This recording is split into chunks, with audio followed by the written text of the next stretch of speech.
Sophie Hart had never believed that a house could carry the weight of identity until she found herself standing in front of the weathered gates of the property she had inherited from her late aunt. The main residence was a sturdy two-story house framed by ivy and oaks, dignified in its imperfections, while a smaller guest house stood further back, modest but dignified in its own right. For Sophie, both buildings represented far more than bricks and wood. They were a physical testimony to endurance, to the idea that a person could shape their life not by running from the past, but by deliberately grounding themselves in it. As an architect, Sophie had spent years designing homes for others, tailoring every beam and corner to someone else's story, but it was only now, in this inherited space, that she felt she could finally write her own. She had renovated the main house carefully, investing long nights and savings she barely had, but the true jewel of the property in her eyes was the guest house. It was small, built decades earlier for traveling relatives, and most people would have considered it little more than an accessory. Yet Sophie saw in it the possibility of independence. Renting it out meant a stream of income, but more than that, it meant she could choose the rhythm of her life without leaning on anyone. The tenant she selected was not random either. Alex Monroe arrived one spring afternoon with a casual backpack slung over his shoulder and an understated air that struck Sophie as both reserved and oddly self-possessed. He introduced himself politely, asked few questions, and signed the rental agreement without hesitation. She had no idea at first that Alex was the son of the city's mayor, a fact he never announced or leaned upon, carrying it like a quiet shadow rather than a banner. For Sophie, this made him the perfect renter, serious enough to respect the place, private enough not to disturb her sense of calm. The guest house soon came alive again, windows glowing at night, the faint sound of a guitar drifting sometimes from the back porch, not loud or intrusive, but steady, giving the entire property the hum of continuity. Sophie felt proud each time she walked past and saw lights flickering inside, as if she had not only preserved her aunt's legacy but also given it a new, grounded pulse. The neighborhood itself was the kind that looked peaceful from the outside, with manicured lawns and orderly sidewalks, but Sophie quickly learned that appearances rarely told the entire truth. The Homeowners Association prided itself on maintaining a certain image, and while Sophie had no quarrel with rules that preserved order, she sensed in every committee letter a faint undertone of control. Still, she ignored it, believing that if she kept her head down and her papers in order, no one could challenge her right to live quietly. Her belief, however, would prove naive. It was Karen Wallace who shattered that illusion. Karen had lived 2 doors down for years, known in hushed tones among neighbors as the woman who never forgave a slight, real, or imagined. She was impeccably dressed even for the smallest of errands, her hair fixed in the same rigid style as if she were preparing for a portrait at any moment, and she moved with a kind of clipped determination that seemed designed to remind others that she belonged more than anyone else. Sophie first noticed her one warm evening while watering the flower beds by the main house. Karen stood at the edge of the sidewalk, gazing not at Sophie, but at the guest house with a strange, proprietary expression, as though she were counting bricks and memorizing shadows. When Sophie greeted her, Karen offered a thin smile, then asked without preamble who was living in her guest house. The words startled Sophie, who assumed it was a misstep of phrasing, but Karen repeated them with deliberate emphasis. "I see you've opened up my family's old cottage again." The comment lingered in Sophie's mind long after Karen walked away. There had been no hostility in the tone, only certainty, the kind that made Sophie question her own memories of her aunt's stories. That night, she dug through old photographs and documents, reassuring herself that the guest house had always been a part of the property, legally and historically tied to it. Yet the unease remained, like the faint echo of a storm still below the horizon. She brushed it aside, telling herself that every neighborhood had its eccentric neighbor and that perhaps Karen was simply reminiscing about the past. But when she mentioned the encounter to Alex the next day, he responded with an unexpected stillness. His eyes narrowed briefly, and he said nothing for a moment before simply assuring her that he would handle any trouble if it came. And his confidence unsettled Sophie, because it carried the weight of someone who had been forced to confront hostility before. At that time, though, she convinced herself that nothing serious would come of it. She focused on her work, on sketching new projects at her drafting table, on planting flowers along the walkway, on the quiet pride she felt each evening when the property glowed in the golden haze of dusk. The house was finally hers, the guest house occupied and cared for, the routine stable. For the first time since her aunt's passing, she felt not like a guest in someone else's story, but the rightful author of her own. She could not know that Karen Wallace, with her sharp gaze and rigid certainty, had already decided otherwise, and that what seemed like an eccentric neighbor's remark was in fact the first crack in the fragile ground beneath Sophie's life. The first real disruption came on a deceptively calm morning when Sophie was making coffee and preparing for a long day at her drafting table. The light had only just settled across the backyard, illuminating the guest house with the warmth of early sun, and she caught a glimpse of Alex leaving quietly, locking the door behind him with the same care he always showed. Nothing about the scene suggested conflict or intrusion, and yet when she opened her mailbox an hour later, she found a crisp white envelope addressed not to her, but to the occupant of the Wallace family property. At first, she thought it must have been misdelivered, but when she opened it, curiosity pushed by unease, she discovered that the letter came from the HOA, announcing that questions regarding the historic boundaries of the Hart lot were under review. The wording was formal, dry, and yet the implications curled around her chest like a tightening rope. It stated that a petition had been submitted by a resident claiming that a structure, clearly referring to the guest house, stood on disputed ground, and until the matter was resolved, temporary restrictions on tenancy were recommended. Sophie felt the blood drain from her face as she reread the phrases, the careful, legalistic tone doing nothing to hide the clear message. Karen had made her move. It was not some idle remark on the sidewalk, not a nostalgic slip of the tongue. It was an official attempt to erase Sophie's claim. The idea that her tenant could be considered unauthorized, or that the guest house might be classified as disputed land, was absurd, and yet here it was in print, a letter stamped with the HOA's seal, slipped into her mailbox as though it were the most ordinary thing in the world. She carried the letter back inside, placed it on the kitchen table, and sat staring at it until the coffee went cold. When Alex returned later that evening, she handed him the envelope without a word. He read it silently, his expression giving away little, though his jaw tightened and his brow furrowed in that way Sophie had begun to recognize as the surface of something deeper. Finally, he set the paper down and said quietly that this was not an accident, not an administrative review, but Karen using every tool available to force a confrontation. He told Sophie that HOA boards often thrived on conflict because it reaffirmed their authority, and that Karen, with her relentless persistence, had likely found a sympathetic ear within the committee. Sophie felt anger rise in her throat, but also a sharp fear.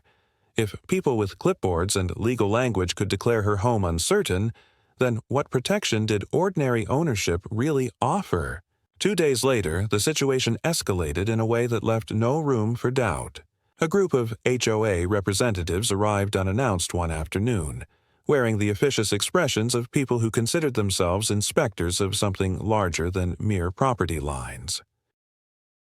They claimed they were there to verify easements and boundaries, and began walking along her fence, taking notes on clipboards, occasionally pointing at the guest house as if it were some illicit structure erected overnight. Sophie approached them, demanding to see credentials or documentation of the complaint, but they brushed her off with the practiced indifference of bureaucrats who had rehearsed their lines. "We are here to ensure compliance with community standards," one of them said, the phrase so vague it was meaningless. Alex stepped out onto the porch of the guest house at that moment, his presence altering the atmosphere immediately. The inspectors paused, exchanging subtle glances, and one of them muttered something about further review needed before retreating faster than Sophie expected. That evening, Sophie confronted Karen directly, unable to contain the simmering tension any longer. She found her tending roses in her manicured front yard, wearing gardening gloves far too pristine to have ever touched real dirt. Sophie demanded to know why she had filed a petition against her property, insisting that the house and guest cottage had always belonged to her family. Karen straightened slowly, removed her gloves with a kind of ceremonial calm, and replied that Sophie should not take it personally. She was merely correcting a historical mistake. According to her, the guest house had been wrongly included in the Hart property decades ago, and she was determined to restore balance. Her tone was measured, almost gentle, but beneath it pulsed a chilling certainty that left Sophie momentarily speechless. Karen concluded by saying she would continue to pursue the matter until the truth was recognized. Sophie returned home shaken, her mind spiraling. This was not simply a matter of property lines, it was about Karen's need to rewrite history in her favor, to prove something to herself or the neighborhood at Sophie's expense. For the first time, Sophie considered that Karen might not even need evidence to cause chaos. The HOA could drag the matter out, sowing doubt, making her fight for what was already hers until exhaustion set in. Over the following week, small but deliberate acts of pressure began to accumulate. HOA sent her notices requesting proof of authorization for the guest house, a ludicrous demand since the building predated the association itself. A neighbor she barely knew stopped her while she carried groceries, asking awkwardly if she was in trouble with the board. And one morning she found that someone had left photocopied pages from an old neighborhood brochure at her door, with a penciled note scrawled across the top. "See, it was never meant to be yours." Sophie knew instantly whose handwriting it was, neat and sharp, the kind of script that screamed intention. Karen. By the time the HOA formally scheduled a review session to discuss the alleged dispute, Sophie felt as though her life had been placed on trial before she even had the chance to speak. She wanted to prepare documents, gather photographs, assemble everything into an airtight defense. But Alex surprised her by advising restraint. He told her calmly that sometimes the worst mistake was to fight on the terms set by someone else, that Karen wanted her rattled, flustered, scrambling for legitimacy. Sophie bristled at his advice, torn between gratitude for his steadiness and frustration at his refusal to share why he seemed so unfazed. He offered nothing more than a steady assurance. She won't win. Yet, Sophie could not shake the sense that every glance from a neighbor, every envelope in the mailbox, every word from Karen was pulling her further into a conflict she had never invited. The guest house still glowed warmly at night, Alex's presence grounding her in a fragile sense of continuity. But she knew that beneath the calm surface the ground was shifting. Karen had declared not just a dispute of land, but a war of legitimacy. And Sophie realized with a hollow chill that once such wars begin, they rarely end quickly or fairly. The evening of the HOA review session arrived with a kind of heavy atmosphere that seemed to make even the air harder to breathe, and Sophie found herself walking into the community hall with Alex just a few steps behind her, the two of them silent, but acutely aware of how much was at stake. The building itself was nothing more than a converted recreation center. Fluorescent lights buzzing faintly above, plastic chairs arranged in rows, a long folding table at the front where members of the board sat like judges in a mock courtroom. Sophie clutched her folder of documents tightly, though she remembered Alex's advice not to throw every piece of paper onto the table as if she were already defending herself in court. Instead, she sat quietly, watching Karen sweep into the room with the grand confidence of someone who believed she had already won. Dressed impeccably in a pale suit and pearls, Karen greeted each board member with personal familiarity, leaning close, touching arms lightly, her voice warm and practiced. She had clearly cultivated these relationships for years, and Sophie felt the odds tilt against her before a word had been spoken. When the session began, the chairman cleared his throat and explained that the purpose of the meeting was to address concerns regarding the legitimacy of structures and property boundaries in the neighborhood, language so sanitized it almost erased the violence of what was really happening. Karen was invited to speak first, and she did so with the poise of a rehearsed actress, producing an old map folded neatly in a leather folder. She laid it on the table, tracing lines with her manicured finger, and announced that according to historic records, the cottage had once been part of her family's parcel.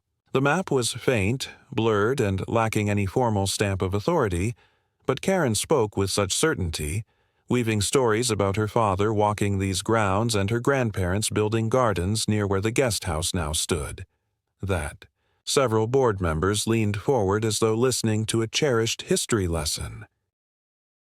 Sophie wanted to interrupt, to demand real evidence, but she bit her tongue, recalling Alex's warning that Karen thrived on rattling her opponents. When it was Sophie's turn, she spoke calmly, explaining that her aunt had maintained the property for decades, that the guest house had always been part of the deed, and that her own recent renovations had been fully permitted. She placed her documents on the table, crisp and certified, but she noticed the way the board members glanced at them quickly, almost perfunctorily, before turning their eyes back to Karen. It was clear where their fascination lay, not with the cold weight of fact, but with the drama of Karen's performance. Alex, who had sat silent until that moment, leaned forward and asked to address the board. His tone was even, deliberate, and though he introduced himself simply as the tenant, something in his voice commanded attention. He stated plainly that he had reviewed the lease, confirmed the legality of the structure, and that any attempt to question its legitimacy was not only unfounded, but also a disruption to his quiet enjoyment of the property, a right he was entitled to, as a lawful resident. His words shifted the mood subtly. The board, unprepared for such firm clarity, shuffled their papers awkwardly. Karen, however, tightened her smile, her eyes glinting with a mixture of irritation and renewed determination.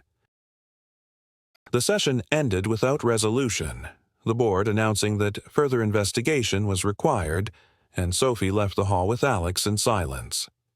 Outside, the night air was cool, but Sophie felt none of its relief. She asked Alex why he had spoken the way he did, with such calculated calm, and he only shrugged, saying that sometimes people had to be reminded that certainty could sound more powerful than noise. She wanted to press him further, to ask why he seemed to carry a reservoir of experience with battles like these, but she swallowed the question. Something about the way he looked back at the glowing windows of the hall made her realize that he already knew this conflict was far from over. In the days that followed, the pressure mounted. Notices from the HOA began arriving weekly, each one requesting clarifications or additional paperwork, each written in language that suggested Sophie was somehow already at fault. Neighbors grew cautious, greeting her with forced politeness but eyes that lingered just a little too long on the guest house, as if waiting for it to vanish from her property. Karen herself became more brazen. Sophie caught her walking slowly along the property line one afternoon, measuring steps with exaggerated precision, murmuring numbers under her breath like an incantation. Another time, she appeared with a camera, not snapping photos directly but letting the device hang obviously from her neck, the implication clear. Everything Sophie did was being observed, catalogued, prepared to be turned into ammunition. The most unsettling moment came one evening when Sophie returned from work to find Karen standing in the driveway, speaking directly to Alex. She froze at a distance, watching as Karen leaned slightly toward him, her words unheard but her gestures sharp, insistent, almost accusatory. Alex stood motionless, his expression unreadable, until finally he turned and walked back toward the guest house without replying. Karen remained in the driveway for a moment longer, casting a long look toward the main house, before departing with the calm steps of someone who had just made her presence felt in the most invasive way possible. That night, Sophie knocked on Alex's door, demanding to know what Karen had said. He hesitated before replying, his voice low. She had warned him that he was renting stolen space and that remaining there would eventually drag him into scandal. Sophie felt fury rise, but Alex only shrugged, saying that Karen's words meant little to him. What mattered, he added, was that Sophie not let herself believe even for a second that her right to the guest house could be shaken by a neighbor's obsession. Yet Sophie could not rid herself of the feeling that Karen had crossed a line. It was no longer about complaints to a board or petitions about boundaries. Karen was now attempting to exert direct psychological pressure to unsettle not just Sophie but anyone tied to her home.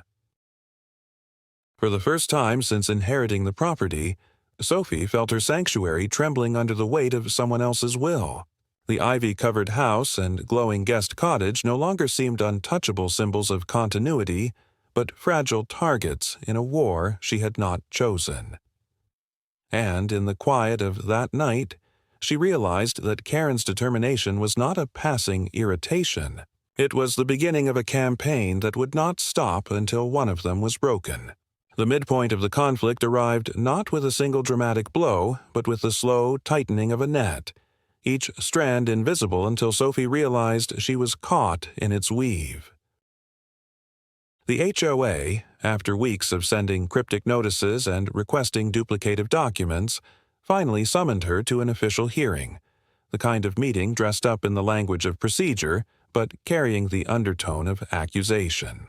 Sophie prepared as carefully as she could, gathering certified deeds, copies of her aunt's will, permits for the renovation, and a statement of tenancy for Alex, each document placed in neat order inside a heavy leather binder. Yet, as she approached the community building that evening, she felt as though the strength of paper was nothing compared to the weight of the whispers that had been swirling through the neighborhood. Windows closed a little too quickly when she passed. Conversations hushed the moment her footsteps drew near, and every small glance reminded her that Karen had not only lodged a complaint, but had managed to implant doubt into the very fabric of their community. Inside, the room had been arranged to resemble a tribunal. The long table at the front was lined with board members in neutral suits, faces composed into masks of official detachment. But Sophie noticed the subtle signs of bias.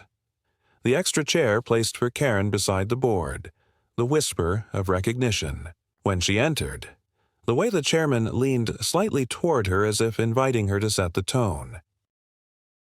Sophie sat opposite them, with Alex taking a seat at her side, his presence quiet but unwavering, and she felt the tension coil in her stomach. The chairman began with a recitation of the agenda, listing the review of property boundary concerns, as if it were nothing more than a routine check. But Sophie knew from the very cadence of his voice that this had already been framed as a dispute, with legitimacy on both sides rather than an absurd claim weighed against fact. Karen rose first to speak, her movements precise, her expression glowing with the confidence of someone who believed her narrative could override reality.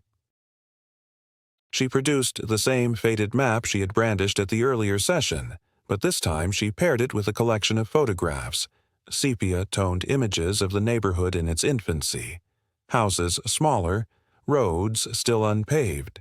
None of them clearly depicted the guest house, but Karen narrated them with such certainty that even the blank spaces seemed to suggest her story. She spoke of her father's memories, of afternoons spent walking a garden that allegedly stretched onto the Hart property, of oral histories handed down in her family that placed the cottage under their stewardship. Sophie listened in disbelief, her knuckles white around her binder, but what unsettled her most was not the lack of evidence. It was the way the board members leaned in as if enchanted by Karen's weaving of past into present, as if the emotion of nostalgia could outweigh the cold weight of legality.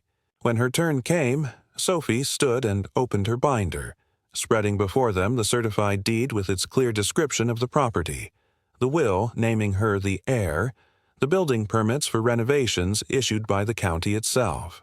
She spoke without theatrics, explaining that the guest house had been part of the property since long before the HOA was established, that its legality had never been questioned, that her aunt had lived there peacefully for decades.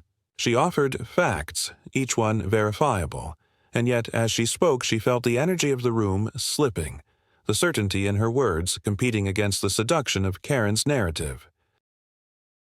Facts could be cold, dry, and boards, Sophie realized, did not always prefer the truth when a story could be more compelling. Then Alex rose unexpectedly, his calm presence commanding attention in a way Sophie had not anticipated. He introduced himself, not with his surname, but simply as the tenant of the guest house, explaining that he had signed a lease, paid rent, and lived quietly, entitled under law to the same security as any resident. His voice carried an authority that did not come from shouting but from a steady cadence that brooked no interruption. He asked the board directly whether they intended to undermine the rights of lawful tenancy based on a neighbor's nostalgia, whether they believed their role was to uphold fact or to indulge in sentiment. For a moment the room fell silent, the weight of his words pulling even Karen's expression taut, her smile faltering. It was at that precise moment that Sophie understood there was more to Alex than he revealed, that his calm assurance was not merely the personality of a private man, but the cultivated habit of someone who had lived within the shadow of scrutiny. She did not speak his surname, did not expose what she suspected, but she realized that his refusal to announce his lineage was not indifference, it was strategy. Karen, however, seemed to sense something too, her eyes narrowing as she regarded him with a calculating stare, as though she had just recognized the outline of a larger obstacle than she had anticipated. The board concluded the hearing with vague promises of further review, neither ruling against Sophie nor siding openly with Karen, but the damage had been done. Sophie left the hall shaken, the chill of doubt heavier than the night air. Karen had managed to plant her story into the official record, to elevate it from mere gossip to a narrative considered worthy of deliberation. Sophie's documents might have been unimpeachable, but she knew that decisions in such settings were not always guided by legality. They were often shaped by influence, persistence, and the ability to manipulate perception. That night, unable to sleep, Sophie sat by her window and watched the faint glow of the guest house across the yard. Alex was inside, his silhouette visible as he moved about with unhurried calm, and she wondered how he could remain so steady when the ground beneath them seemed to tremble. Her phone buzzed with another notice from the HOA, this one announcing a temporary freeze on any modifications to the property until the matter was resolved, a bureaucratic way of reminding her that every step forward would now require permission. She felt the walls closing in, not in the physical sense, but in the way her autonomy was being eroded piece by piece. In the days that followed, Karen escalated her presence. No longer content with board meetings and formal hearings, Sophie would step outside to find her standing at the edge of the property line, arms folded, watching in silence. On one occasion, she discovered Karen walking slowly along the fence at dusk, murmuring to herself as if rehearsing a speech or reciting an old memory, and the sight of her pale figure moving through the half-light unsettled Sophie more than open. Confrontation ever could. The neighborhood itself seemed complicit.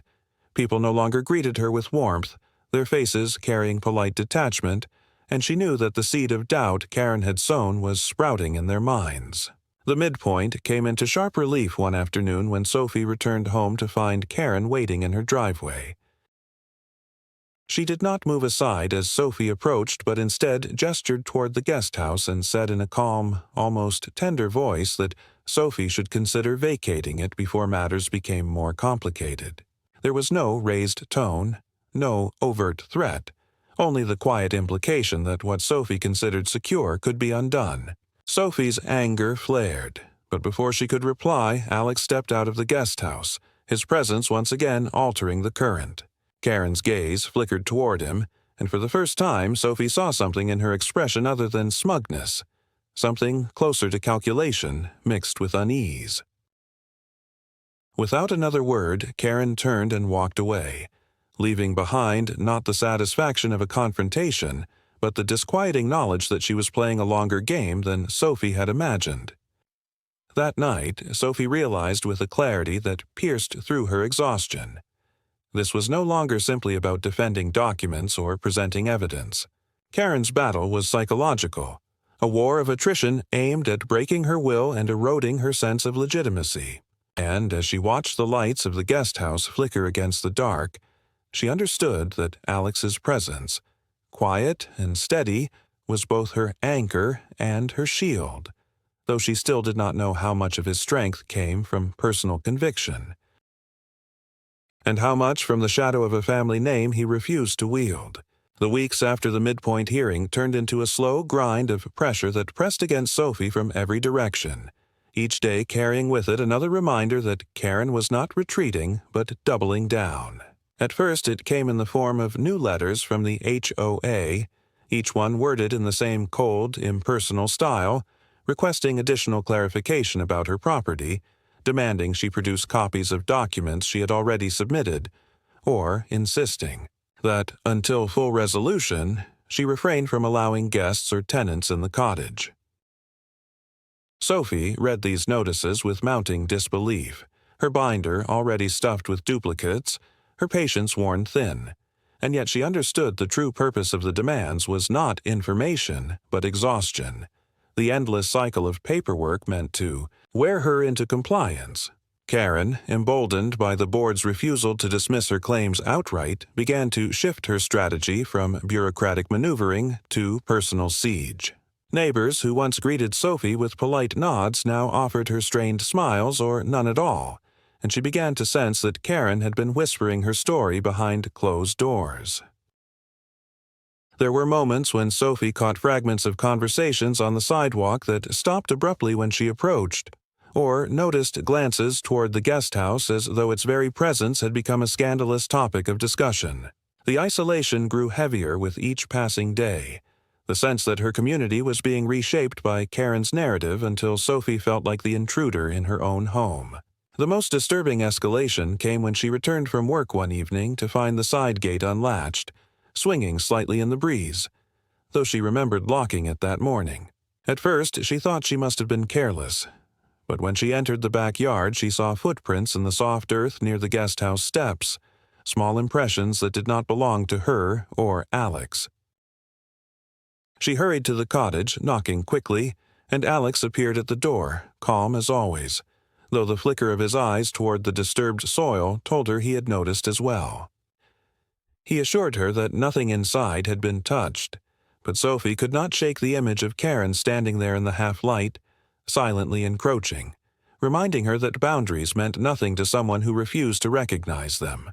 A few nights later, Sophie awoke to the sound of voices outside, low and hushed, and when she looked through the blinds, she saw Karen standing with two board members near the fence, gesturing toward the guest house with sharp movements of her hands. She wanted to storm outside and confront them, to demand what they were doing on her property at midnight, but Alex, who had appeared quietly at her shoulder, urged her to wait. They watched together as the group dispersed, Karen walking away with her usual composure, and Sophie felt a wave of fury at her own restraint. Alex reminded her that confronting them in the dark would only feed Karen's narrative of hysteria, and though she knew he was right, the restraint felt like surrender. The breaking point arrived in the form of an official notice announcing that a lawsuit had been filed, Karen claiming ownership of the land on which the guest house stood. The document was delivered by courier, the seal of the county court pressed into the paper like a final blow, and Sophie read it with a mixture of dread and disbelief. It was absurd, unfounded, destined to collapse under scrutiny, yet its mere existence forced her into the arena Karen had been steering her toward all along. A private feud had now become a public case, one that would require lawyers, hearings, and the draining of resources Sophie had carefully saved for her renovations and her work. She felt cornered, trapped in a battle where even victory would exact a price.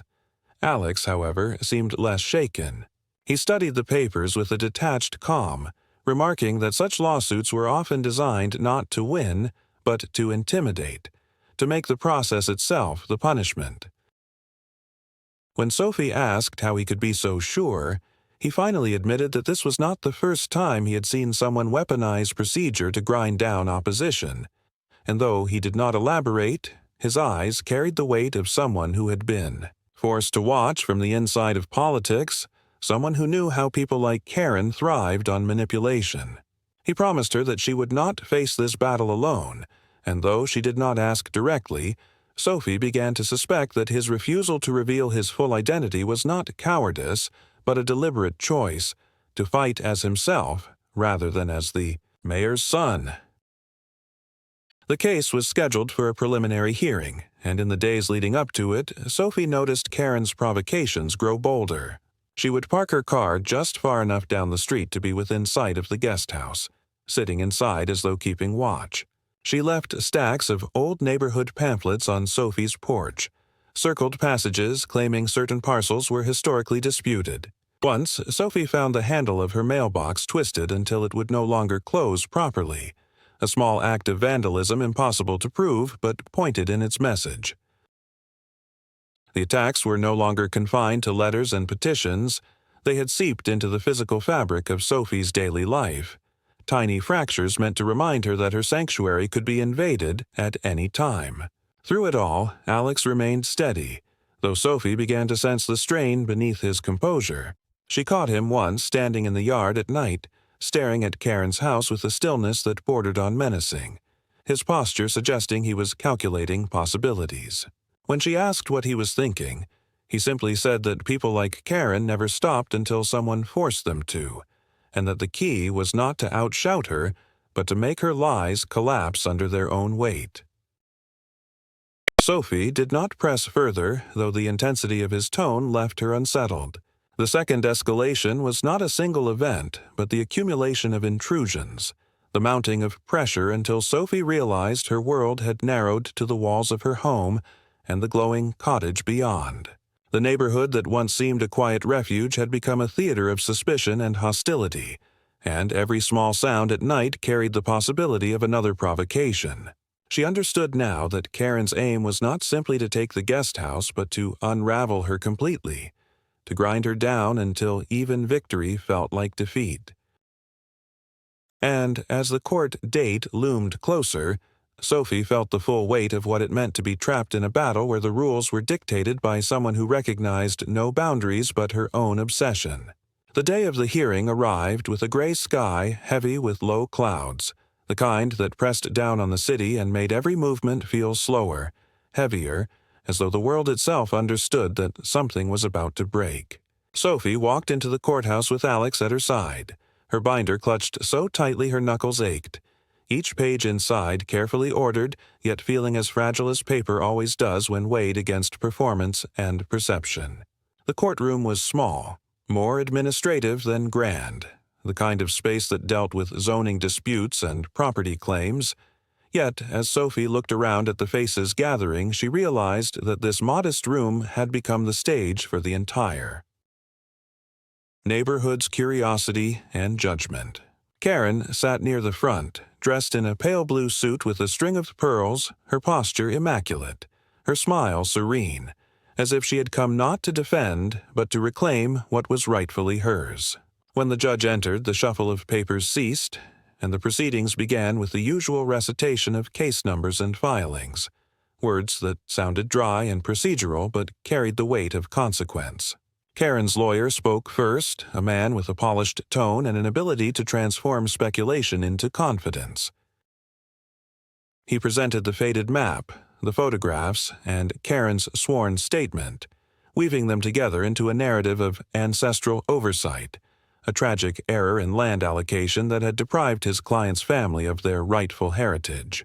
Sophie listened in disbelief as memories were spoken of as though they were evidence, and oral histories presented as though they bore the authority of law. The lawyer's voice was calm, persuasive, designed not to shout but to lull, to plant the notion that perhaps, just perhaps, Sophie's guest house was built on soil that did not belong to her. When it was her turn, Sophie rose with trembling hands, but as soon as she began to speak, she felt the steadiness of her own truth grounding her. She laid before the court her deed, the will of her aunt, the permits signed and sealed by the county, each document a quiet weight against the fog of sentiment. She spoke without embellishment, explaining that the guest house had existed on the property for decades, recognized by every authority, taxed and maintained under her family's name, unchallenged until Karen decided to reimagine history. The judge examined the papers carefully, his face neutral, his questions precise, and Sophie felt a flicker of hope as the cold authority of the documents seemed to pierce the haze of stories spun by Karen. Then Alex stood. He had not been scheduled to speak, but when the judge asked whether the tenant of the disputed structure wished to offer testimony, he rose with deliberate calm. He introduced himself simply as Alex Monroe, and for the first time Sophie saw the faint ripple his surname sent through the room, a murmur of recognition passing among those who knew the mayor and now understood the connection. Yet Alex did not rely on his family name. Instead, he spoke of his lease, of his rights as a lawful resident, of the stability he had found in Sophie's guest house, and of the absurdity of being told he was an intruder in a home he paid for and respected. His words were measured, his tone unwavering, and though he never once raised his voice, the certainty in it filled the room more forcefully than any argument made before. Karen, however, could not remain silent. She stood abruptly, interrupting the flow, insisting that Alex's testimony was irrelevant, that his presence only proved how far Sophie had gone in her deception, bringing in outsiders to occupy what was not hers. Her composure cracked, her voice rising, and the judge raised his hand sharply to restore order. But Karen pressed on, her words unraveling into a litany of grievances that stretched far beyond the boundaries of the case.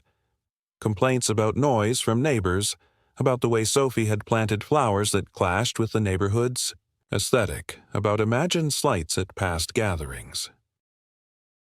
What had begun as a claim of property shifted into a tirade against Sophie's very presence, and for the first time the judge's expression hardened, his patience thinning as the truth of Karen's obsession revealed itself.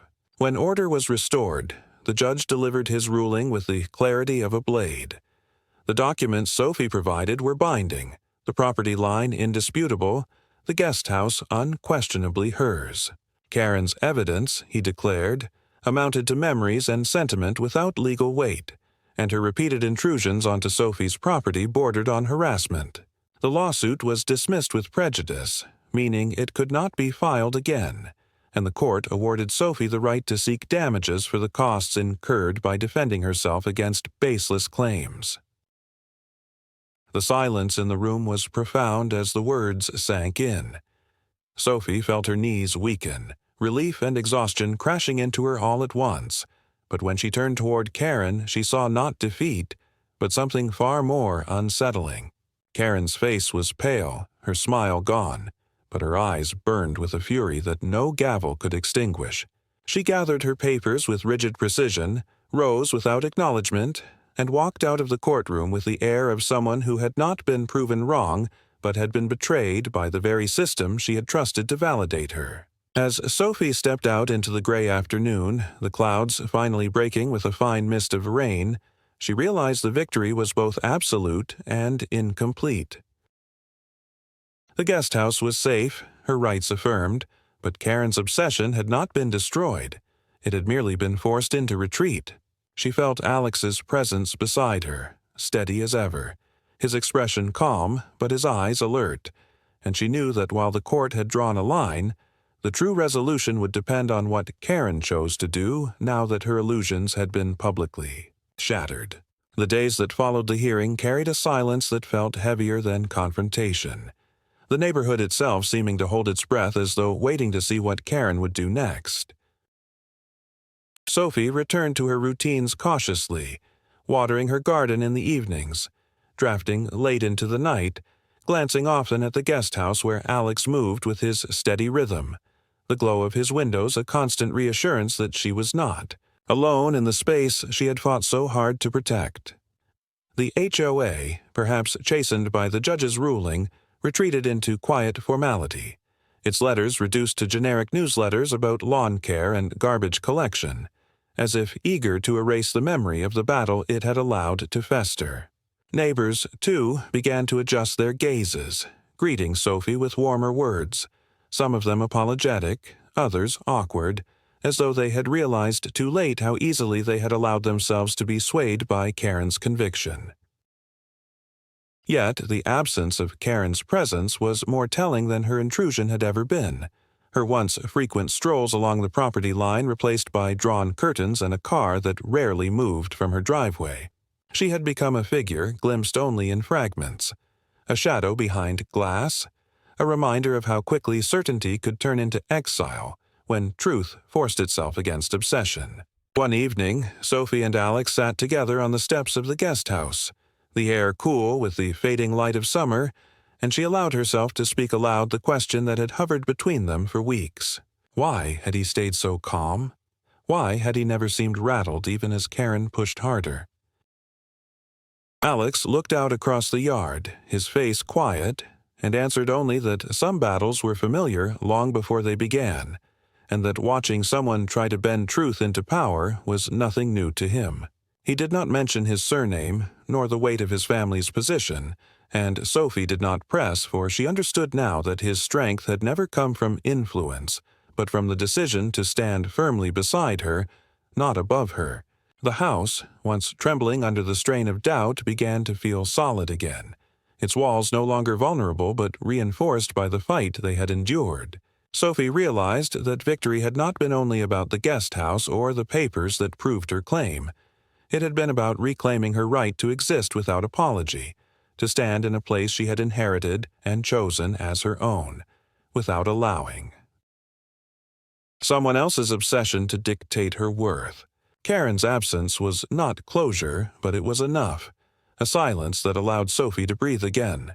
And as the night deepened and the lights of the guest house glowed steadily beside her, Sophie knew that whatever shadows remained, she had faced the storm and refused to yield, and in doing so had become the author of her story in a way no one could take away.